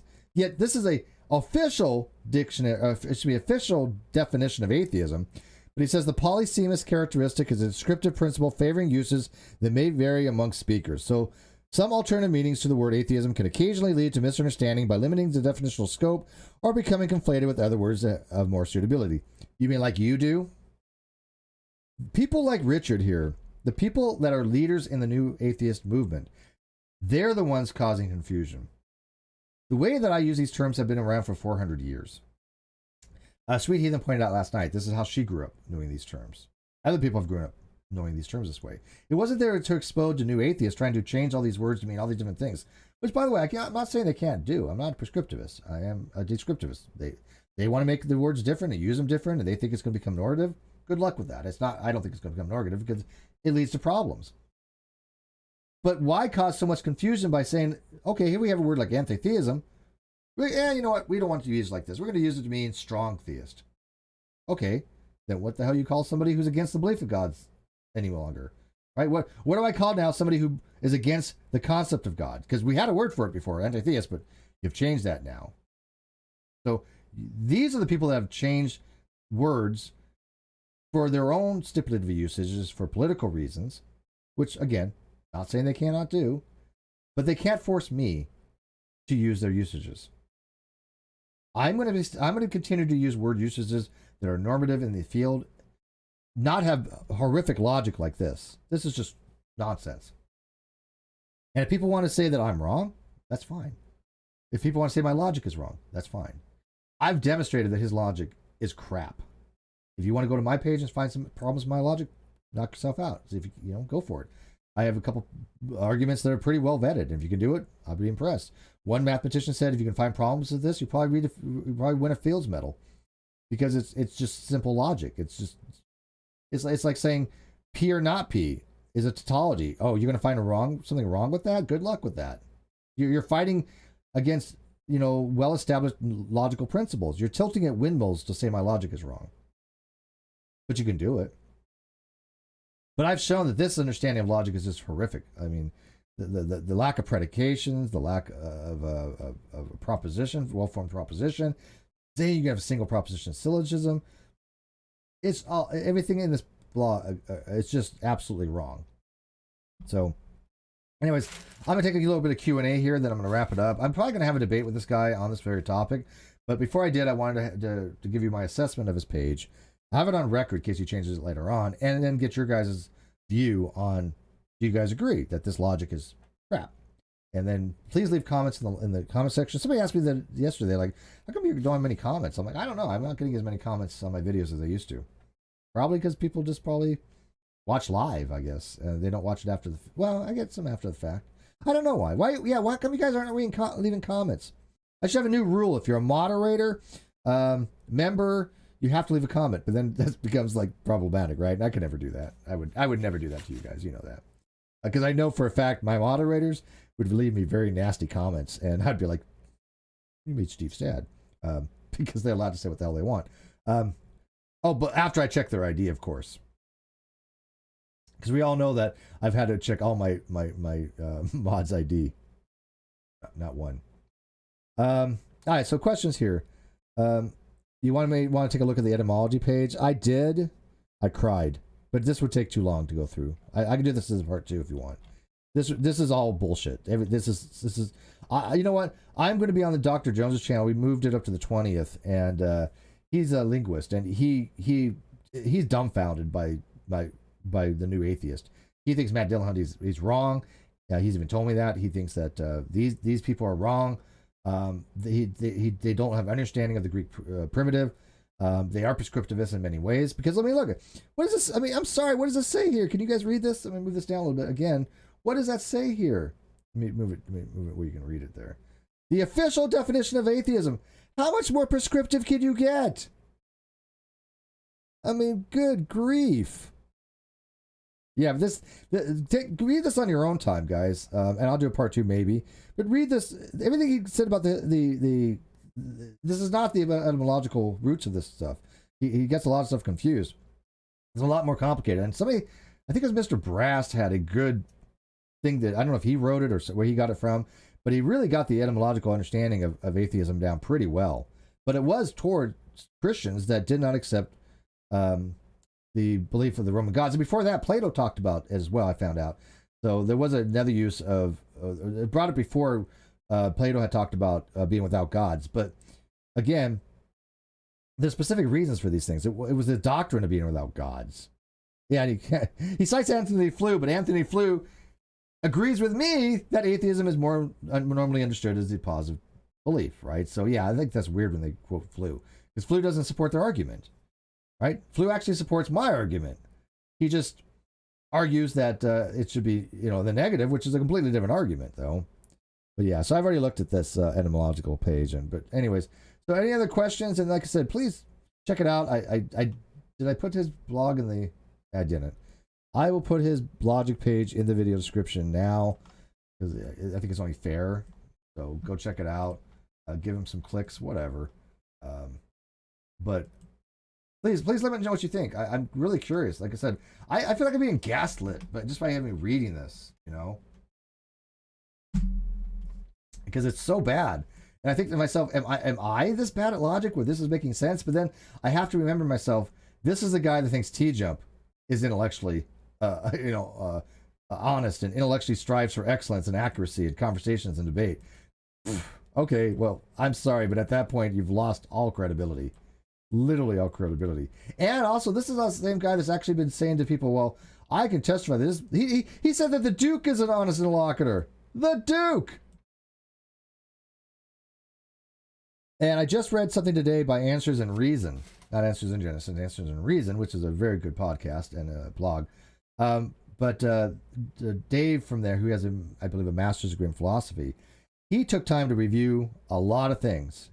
And he broke it down, and he talked about the Duke and Christopher, what the hell's his last name? Whatever his last name is.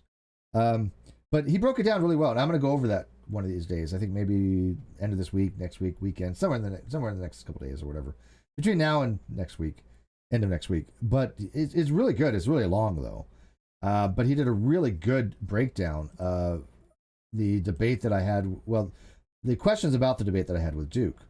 And so go check that out on Answers in Reason. But what was it called? Dude, I put it in my, here, Christopher Mann. So it's called A Response to YouTuber Christopher Mann. He's not a YouTuber, by the way. Answers and Reasons, a response video discussing the debate between the Duke and Steve McRae on modern debates. It's really very good. But yeah, I'll just show you what it looks like real quick. Let me throw that over here. So this was Answers in Reason, really good blog site. A response to YouTuber Christopher Mann, which he's not a YouTuber, and he breaks it down really well. Duke's argument, my arguments, why Duke's gets wrong, and he makes a very good argument. Again, this guy's professional philosopher, so. I read it, and I thought he did a brilliant job on it, so thank you for that, Dave, if you've watched this. And it's Joe, too, with us over there. I'm 99% sure that Joe wrote that, that Dave wrote that, not Joe, but Joe's brilliant, too. All right, so got a super chat from Reed. Hey, Reed, good seeing you, buddy. And we got some questions, too. But Reed says, What is this distinction between lack of belief gods exist and belief no gods exist? Just for basic clarification. One entails the other. Belief no gods exist entails you lack a belief that God does exist. But the converse, lack a belief God exists, does not entail that you believe no God exists. That's the difference, right? So one logically entails the other, but the converse does not hold. And how that would work logically is P implies Q, not necessarily Q implies P, right? It could be the case in some cases, but that there's no logical necessity for the converse to hold, right? So when you say this implies that, doesn't mean that that implies this. Let me see an example.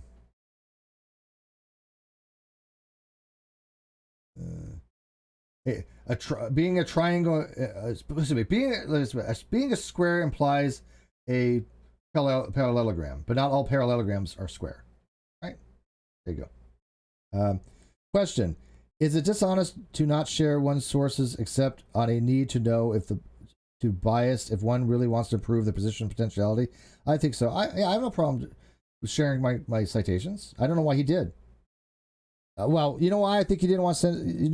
This is why, because I said, look, I'm going to debate you. I want to see your citation list. Do you know why I think he was embarrassed? Because this is just an embarrassment. Now, by the way, he criticized my citation list because I didn't have it in MLA format. So what? I didn't put it in MLA format. I don't care what the format is. I just cited stuff. Look, I as I said before, I took a whole course in MLA format. It was called English 1A. It was English in college, and the whole 90% of that whole course, besides reading 1984 by Huxley, was it Huxley? Yeah, I think it was Huxley. Which I hated. I didn't even like the book. It was almost all dealing with MLA format. It was pretty much a whole course on MLA format. So we had to learn how to cite, from a newspaper, from microfinch, from a periodical, from the internet. It was just. I didn't care. I'm not the only reason I would ever use MLA or AMA or Chicago styles if I'm writing a formal paper. So my citation list wasn't MLA format. Well, I don't give a shit. At least they were recognized sources. How many papers did he support here? Okay, 1, IEP.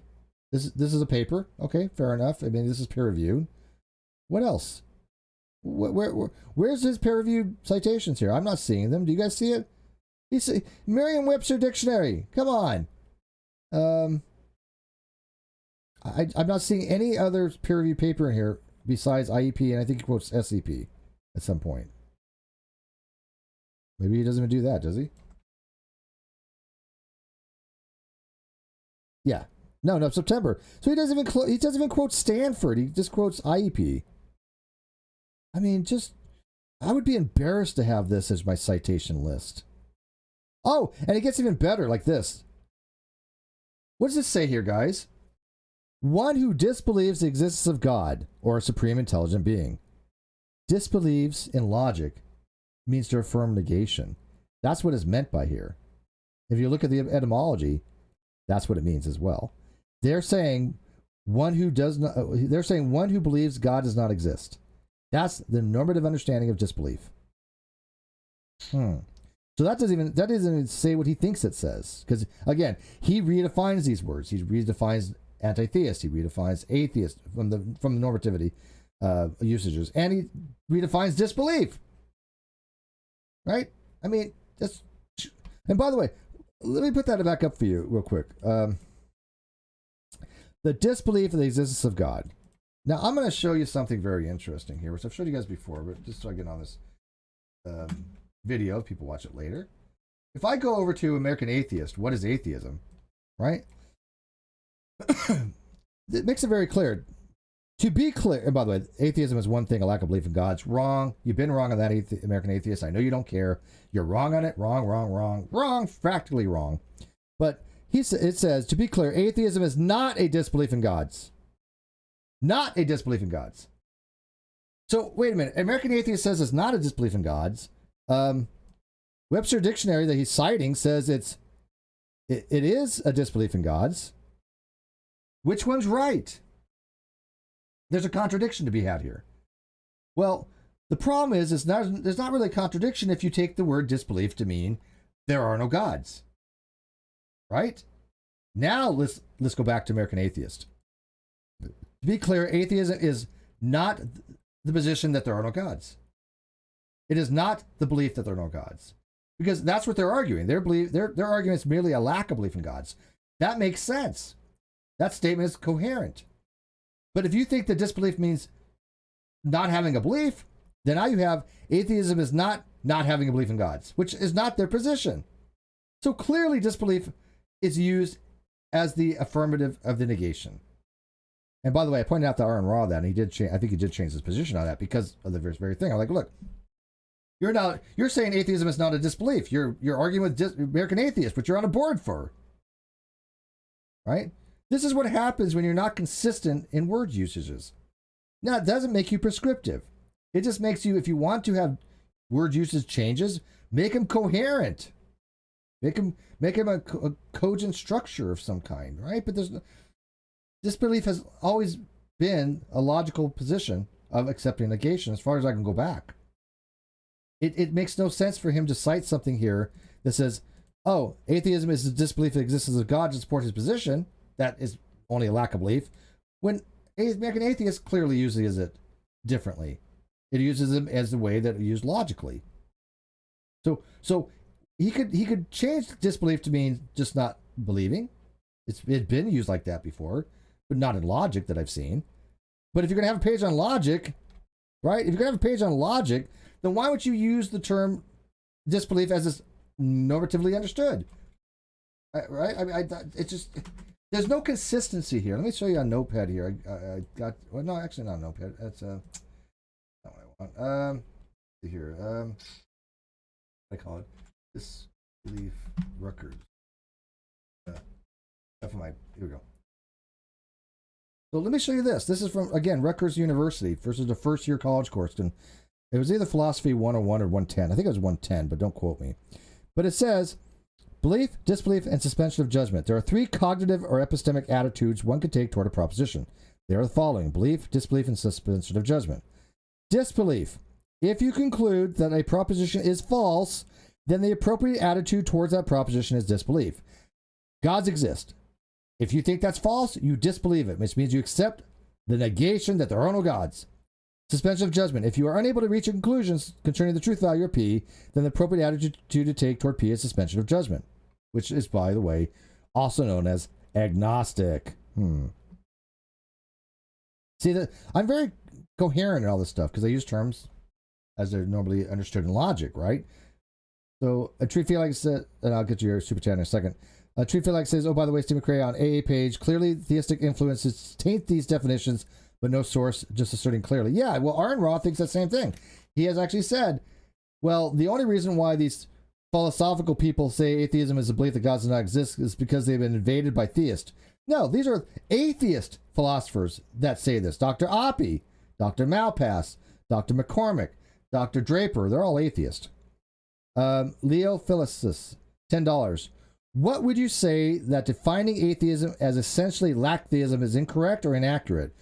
Why would you only make the argument that is non-normative definition? Because it's not a matter of being correct or incorrect, right? Words don't have really correct or incorrect usages unless you really wanted to get down and say, look, the word negation, you want to say the word negation means to eat apples. Okay, sure, that's not a correct definition because it's nowhere used that way, right? But you can have stipulative definitions. I can say, look, I want negation to mean not eat apples or eat apples, whatever. You can make up anything you want when it comes to terms. These terms have usages. So I don't say that lack theism is incorrect, right? I don't even say it's inaccurate. I just say it's atypical, non-normative. It leads to problems. But I've never argued, oh, well, these are incorrect definitions. They do. Aaron Ra has told me there's only one correct definition or usage of the word: to not believe. Bullshit. Absolute bullshit. Same thing with this official page here. Bullshit. Shift $50. You said atheism equals belief in this consensus in 2018. No, what I said was, and again, this is dishonesty in action here. Randolph was very dishonest in this, and a very dishonest lawyer has been very dishonest about this. What I said was in 2018 in a tweet, there's a consensus upon the normative usage if you're going to read a paper that is best understood as in the positive case. The reason being why, because over half the papers are used in the positive case. Matter of fact, everyone I've ever read, I think. I can't recall a paper that uses it in the negative. Now, there's a few papers that argue that they should be in the negative. Bullivant in the Oxford Handbook of Atheism. Flew argues that, but he still uses it in the positive case for the paper. He says atheism is normatively what he doesn't use the word normative. What he says is atheism is the belief that God does not exist. So sure, it is a consensus among philosophers that atheism is understood to be more often the case a positive position. That is normative. That is the consensus. What is not a consensus is that is the only way it could be used or should be used in general, right? I'm not saying that they think that it should be used this way in philosophy in general. There's no consensus on that. The consensus is that if you want to understand a paper, you go pick one at random. Almost always it's going to be in the positive case. I don't know any philosopher ever seen that would not think that. Not even Bullivant, not even Martin, not even Flew. Because no paper is written that way that I've ever seen. There's only some opinion pieces that want to argue for negative atheism. But if you go actually, find a paper on it, like Burgess Jackson's paper, which I'll pull up. I didn't pull up Burgess Jackson's paper to give you an idea. So let's go over to his paper here, Rethinking the Presumptions of Atheism. This was a really good paper, by the way, in philosophy of religion. But if you go down here,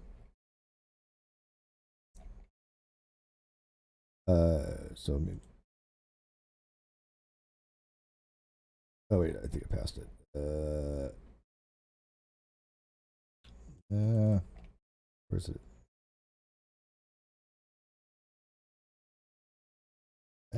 Where's it? Where is it? Did it go too far? No, I'll find it. You gotta know exactly where it's at by now. Nope. Yeah, that's it right there. That's what I'm looking at. Okay, so he says, if we let G be the proposition that God exists, we get three jointly exhaustive and mutually exclusive categories, right? We get theism, believe that God exists, BSG. This means subject, by the way. So the subject believes God exists, right? Now, I use BP. You can use BAP for agent. They all mean the same thing, right? So atheism, belief that God does not exist. BS, not G. I use just B, not P. Same thing. And agnosticism, the conjunction of non-belief of God exists.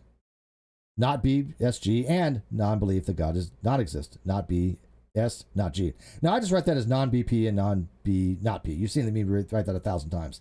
This is based upon the same logic. Same exact logic that he's using. This is normative. If you read in the word atheism in this paper, it is as the belief that God does not exist. Okay? Moser, P.K. Moser, he even writes in his paper. Let me see.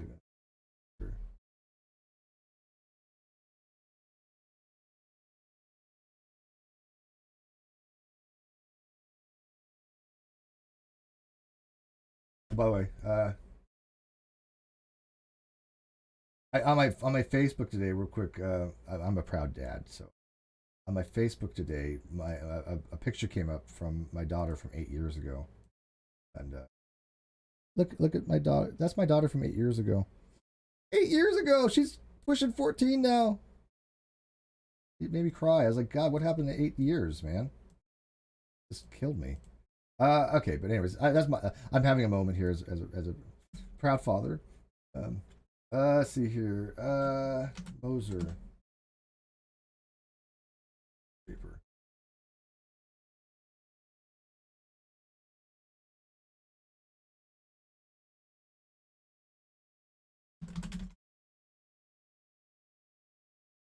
There you go. Well, this is P.K. Moser's paper right here. Okay. Atheism comes in many flavors. The most common is simple atheism. SA. God does not exist. There you go. I mean, there's a whole bunch of papers like this. I mean, any paper you go find, atheism going to be used in the positive case. So the consensus is that, yes, if you want to read a paper properly, it's more likely the case you're going to be using in the positive case. That's the argument I was making. I didn't say there's a consensus of how it should be used in philosophy in general. There's a huge nuances between those two types of statements. That's the difference between a critical thinker that can differentiate between two things and somebody who can't. And by the way, it's very difficult to get these concepts across in Twitter. You're limited in your character selection. But I've clarified it in Twitter, and I've clarified it here. So anybody who says, well, Steve's argues there's a consensus of how the word should be used, you're lying. You're absolutely just lying at this point. It's a consensus of how it should be used in general, if you want to read a paper correctly, as normative, because most, if not all, papers are written in the strong case. I don't know any philosopher that disagrees with that. None. If you find one, please let me know. So I would call that a consensus. Schiffer, $2. I used to believe you. Your argument ID refuted. I don't know what the hell that means. But thank you for the $2. So let's see here.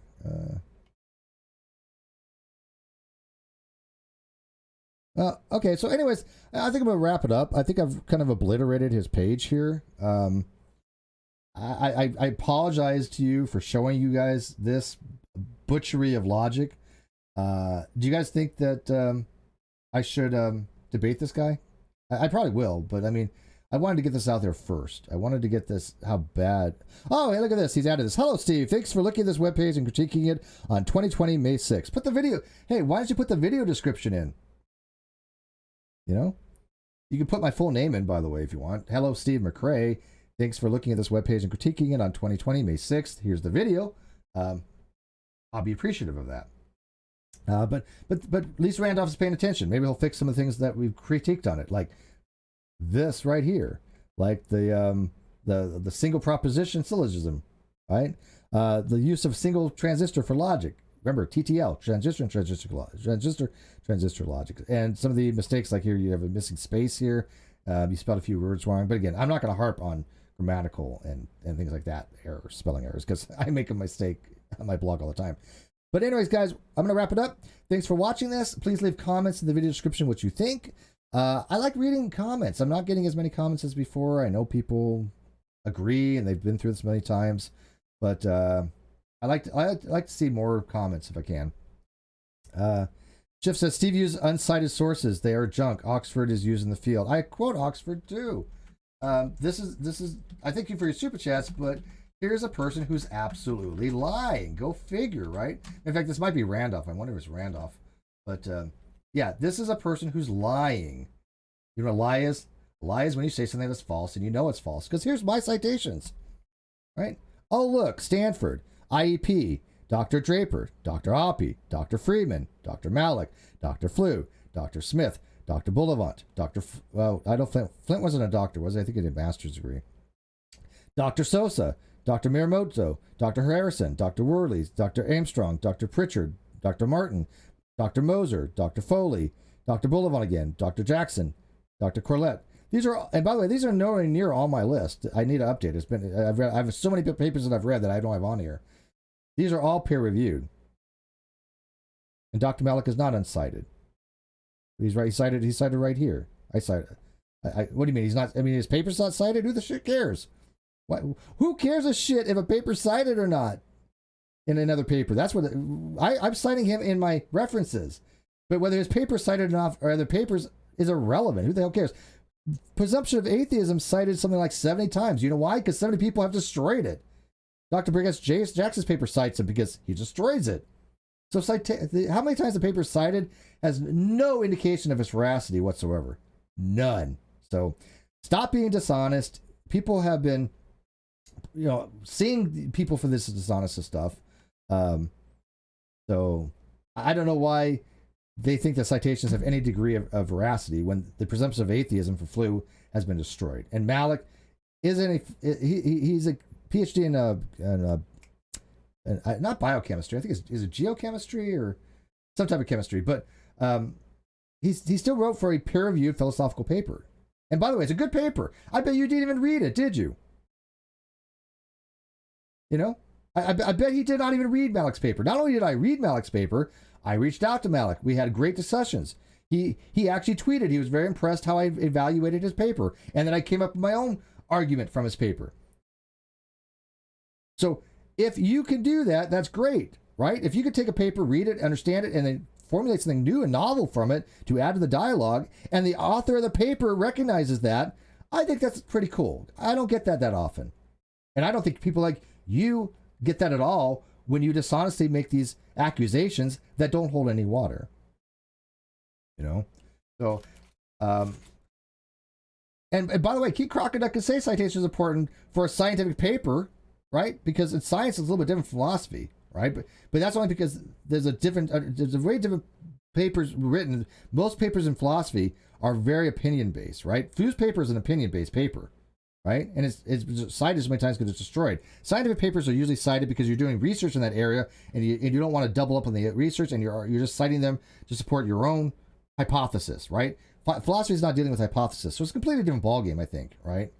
So I don't see I think it's apples and oranges. But anyways, we're going too far off topic, but I thank you guys for watching this.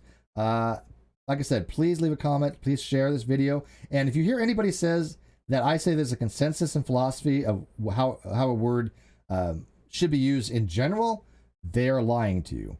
If they say, well, Steve thinks there's a consensus of how a word should be used if you want to read a paper normatively, which has been my argument for years, I even put that in my tweet, that's fine. That's actually, because why would people say, hey, it's normative to use the word atheist in the negative case when you're reading a paper when no paper that I've seen isn't written that way? There's a few that argue for it, but Malik's paper, Martin's paper, Pergas Jackson's paper, and papers don't, every one of them argues, every one of them in their argument for whatever they're arguing uses atheism in the positive case. All right. With that, guys, we'll bid you adieu, and good night.